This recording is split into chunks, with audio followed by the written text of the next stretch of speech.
They thought she was a criminal. But when the Navy handcuffed a black female SEAL sniper in court, no one expected what happened next. Because seconds before the verdict, an admiral walked in and the truth shattered the entire courtroom. The sound of handcuffs clicking echoed through the silent courtroom. It was sharp, metallic, the kind of sound that slices through air and pride all at once. Every head turned at once. Reporters leaned forward, their pens hovering. The hum of cameras and the faint buzz of fluorescent lights filled the tense air. The courtroom doors swung shut behind two U.S. Marshals as they escorted a woman who looked more like a soldier than a defendant. At the center of that suffocating silence stood Lieutenant Commander Nyah Johnson, the Navy's first black female SEAL sniper. Her once decorated uniform was stripped bare of every medal and honor she'd earned through blood, sweat, and sacrifice. Her wrists were cuffed in cold silver, tight enough to leave faint bruises. Yet, even bound, she stood taller than anyone in the room. Every step she took echoed like a drumbeat of defiance. Click, click, click. Some in the audience whispered. Others stared, unable to believe the woman they'd seen on magazine covers. The hero of covert missions no one could even discuss publicly was now being treated like a criminal. "Is that her?" someone murmured. "The sniper from Operation Silent Storm?" "Yeah, the one who supposedly went rogue." Even the judge, a man known for his strict discipline, hesitated before speaking. He adjusted his glasses, his gaze flickering between the military police and Maya's calm, unwavering expression. To the public, she was an accused soldier, a headline, a controversy. But to those who had served with her, Nyah Johnson was something else entirely, a legend. She had saved lives no one could count, operated in zones most soldiers wouldn't survive. She'd once crawled through a mile of mud under enemy fire to extract a wounded comrade, a story whispered with awe in SEAL barracks. And yet, here she was wrists bound, being led to the defense table like a criminal. The bailiff pressed her shoulder, forcing her to sit. She didn't resist. She didn't speak. Her face was unreadable, calm, silent, and cold as carved stone. Only her eyes betrayed a spark. Sharp, focused, unbroken. The prosecutor smirked slightly, confident. Cameras zoomed in, eager to catch the expression of a fallen hero. But Nyah didn't look at them. She didn't look at the judge. She didn't even look at the lawyer assigned to defend her. Her gaze was fixed on something far beyond the walls of that courtroom, on the memory of a mission that had gone terribly wrong, or maybe terribly right. No one in that room truly knew what had happened that night. They only knew what they'd been told, that Lieutenant Commander Johnson had disobeyed direct orders during a top-secret operation overseas. But the truth was buried beneath layers of classified lies. And as the clock on the wall ticked toward her verdict, one thing became certain. They were all about to learn what really happened. Just 6 months earlier, the story had been completely different. The world didn't know her as a defendant. They knew her as Lieutenant Commander Nyah Johnson, leader of SEAL Team 9, one of the most elite special operations units on Earth.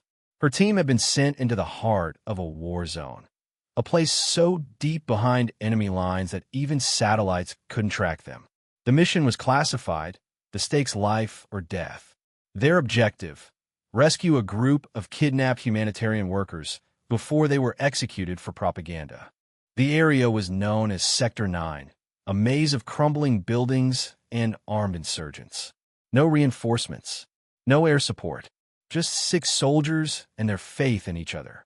As night fell, Nyah and her team crouched on a ridge overlooking the compound. Through her sniper scope, she saw the hostages, blindfolded, terrified, surrounded by heavily armed guards. The mission orders in her earpiece were clear. Hold position until command confirms. Do not engage. But Maya's instinct screamed something different. She could see the guards moving the hostages, loading them into trucks. The window for rescue was closing by the second. Her heartbeat slowed. Her breathing steadied. Through the scope, she focused on the man holding a rifle to one of the aid workers' heads.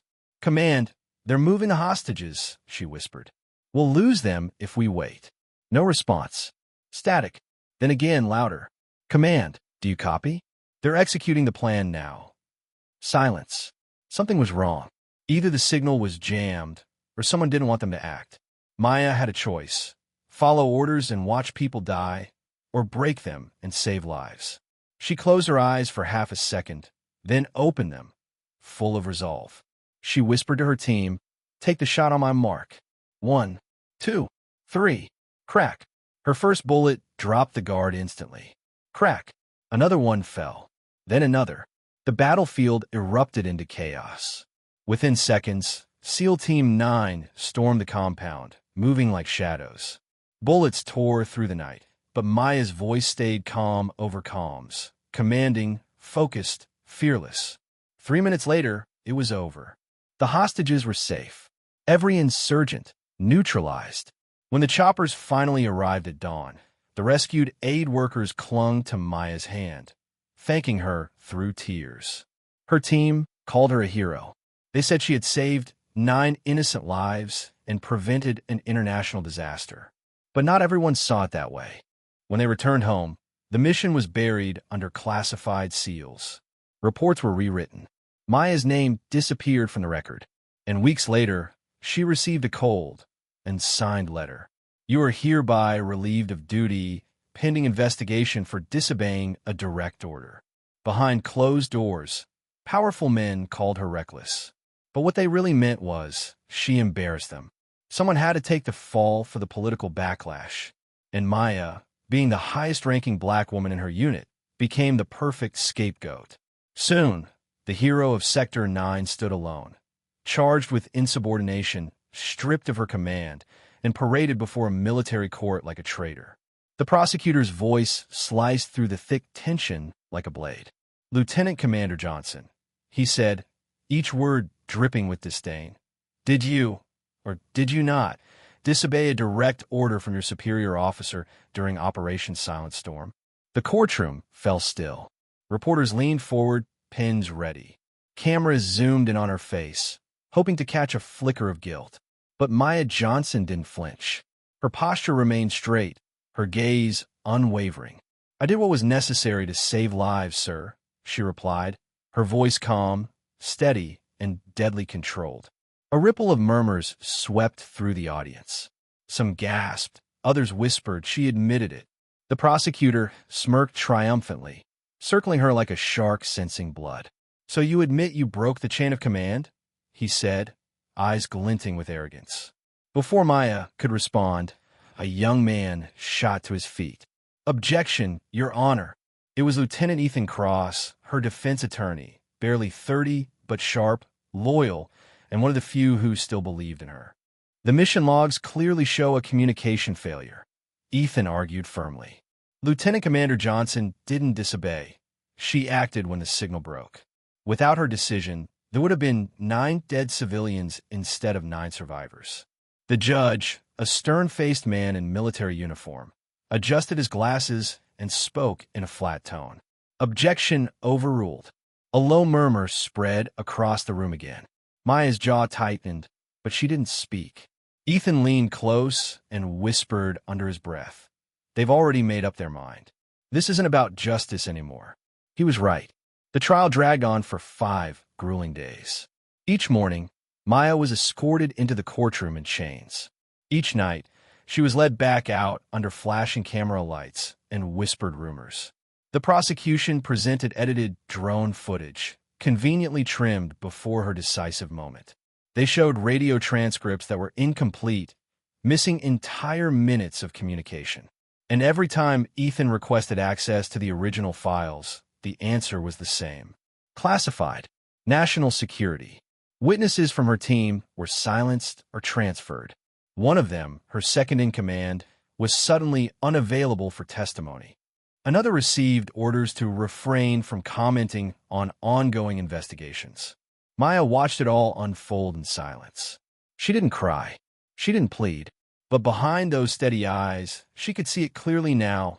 Someone, somewhere, wanted her gone. The newspapers painted her as a rogue sniper, a soldier who thought she was above the rules. Talk shows debated whether she had a hero complex or a disciplinary problem.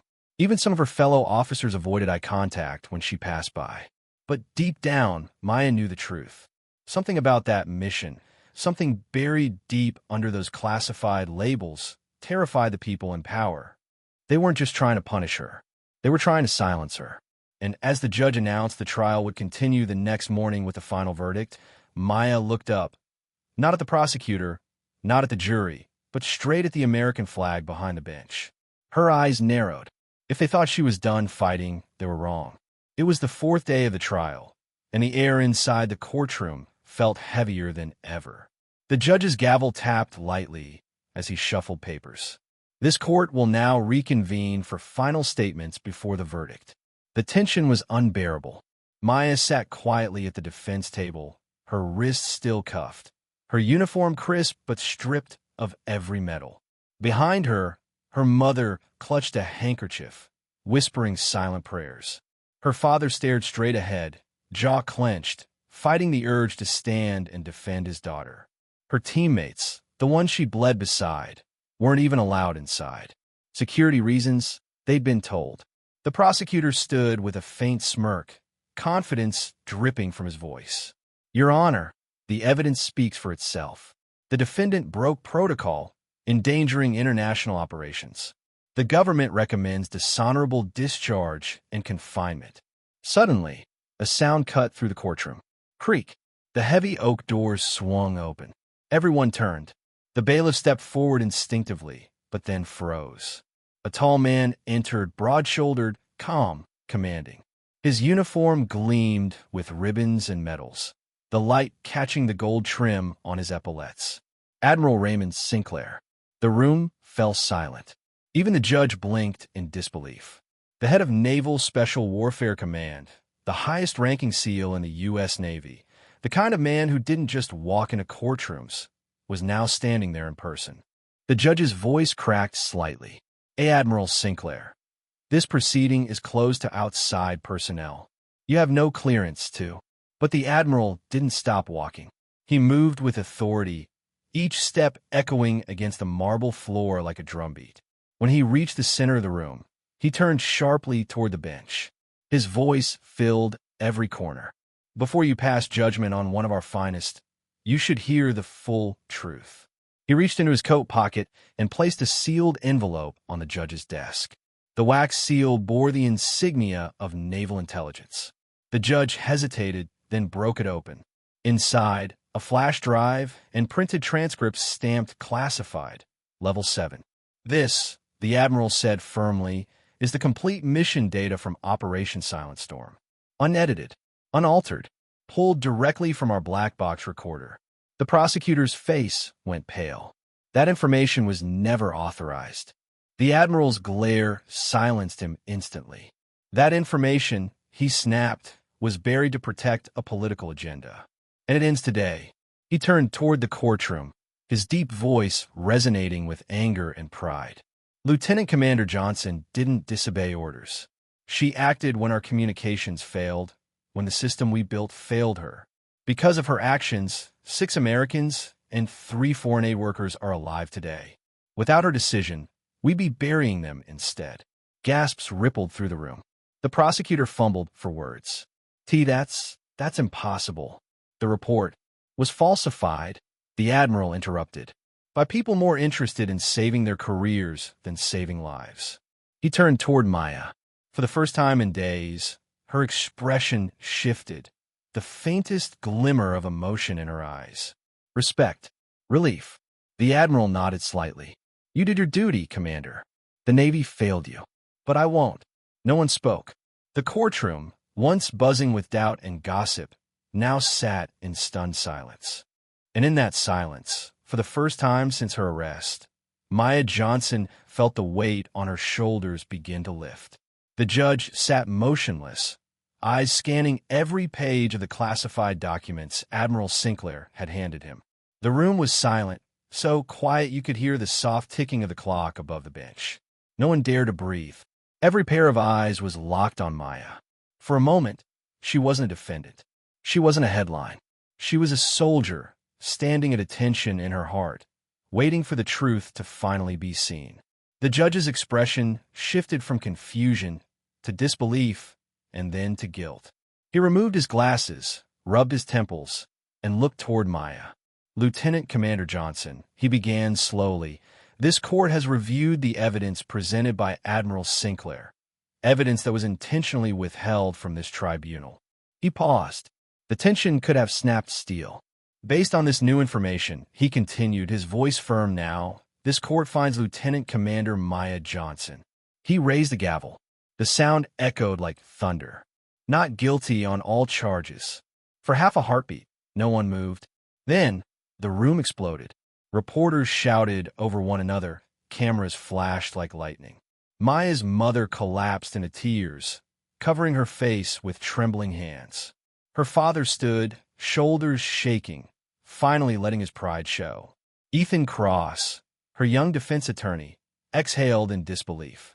You did it, he whispered. You actually did it. The bailiff moved forward quickly to remove her handcuffs, but Admiral Sinclair stepped in first. Without a word, the admiral took the key from the bailiff's hand and gently unlocked the cuffs himself. The chains fell to the floor with a metallic clink, the sound of freedom. He looked into Nyah's eyes, voice low but steady. Ma'am, he said, your country owes you an apology and a medal. Nyah's lips curved into the faintest smile. She stood straight, saluted sharply, and replied, I didn't do it for medals, sir. I did it for the people counting on us. The admiral nodded once, deeply moved. That's why you're one of the best, he said quietly. Outside the courthouse, the world was waiting. Within hours, headlines flooded every major outlet. Black female SEAL, sniper vindicated. Truth buried by politics finally exposed. Hero or scapegoat. Navy SEAL commander cleared after classified cover-up revealed. The public, once skeptical, now rallied behind her. Veterans, activists, and ordinary citizens flooded social media with support. Hashtags trended worldwide. Hashtag Justice for Nyah, hashtag Hero in Uniform, hashtag Courage Under Fire. Weeks later, Nyah stood once again in uniform, but this time on her own terms. The Navy reinstated her with full honors and promoted her to Commander of Special Operations Marksmanship Training. Her job was no longer to pull the trigger, but to teach others how to lead with precision, heart, and courage. When a reporter later asked how she managed to stay so calm through the chaos, Nyah simply smiled and said, when you stare through a sniper scope, you learn to focus on what matters and let the noise fade away. The camera lights dimmed, the microphones lowered, but her words lingered, quiet, steady, unshakable. Because in a world full of politics, power, and pride, truth had finally found its mark. Before we continue, if you believe true heroes deserve justice, hit like, subscribe, and turn on the bell in the next 10 seconds. Let's make sure stories like Nyah's are never forgotten.